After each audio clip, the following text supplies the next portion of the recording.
think that our creativity can really thrive with constraints, with restrictions. And for me, that's why I went to art school, looking back, was to get these assignments like, okay, I have to draw a portrait in charcoal. I have to make a sculpture out of wire. And having those guidelines helped me to conceptualize my idea and then to execute it, which I might not have thought of if I didn't have those restrictions. So of course, we're in a terrible situation, and a lot of people are struggling in it, and it's really overwhelming and can be very sad.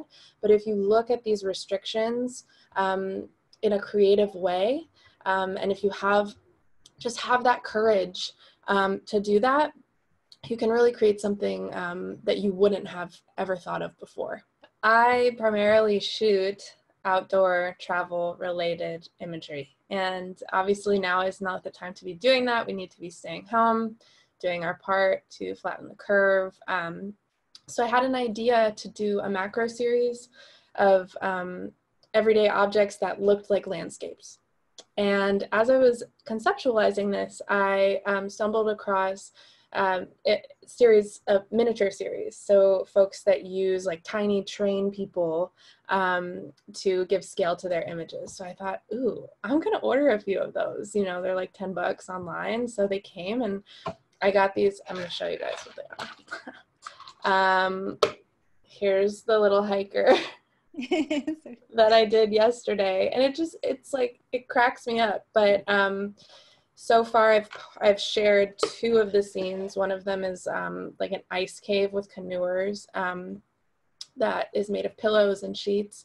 And the other one that I shared yesterday is just paper bags and a hiker. And I positioned it to look like the Narrows in Utah or a canyon. And you really do have to use what you have in this time. And I think that creativity thrives with restrictions. I really, really agree with Erin on this whole idea of restrictions fueling creativity. It's something that has been a hallmark in my work from the very beginning. I live in the middle of nowhere. I live in a town of 600 people. I have to go 2 hours to the grocery store. I don't have vast vistas of mountains. And so a lot of what I do is just struggling with what I have in front of me. And it's become kind of who I am to make something out of nothing. One of the things that I think is really important, though, is to seek out things that help you fuel new ideas. And a lot of times, a necessity is the mother of invention.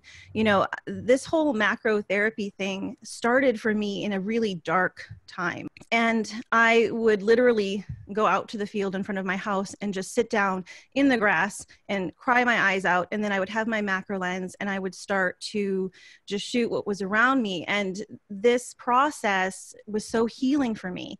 Macro by its very nature forces us to see the things that we tend to overlook.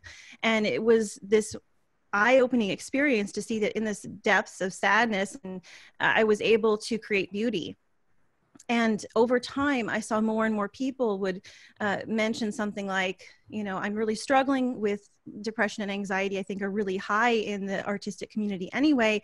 And they would say, I just got a macro lens because of what you had said. And they find this certain level of peace with it because it's really all consuming. You can't do macro haphazardly. It requires a lot of thought.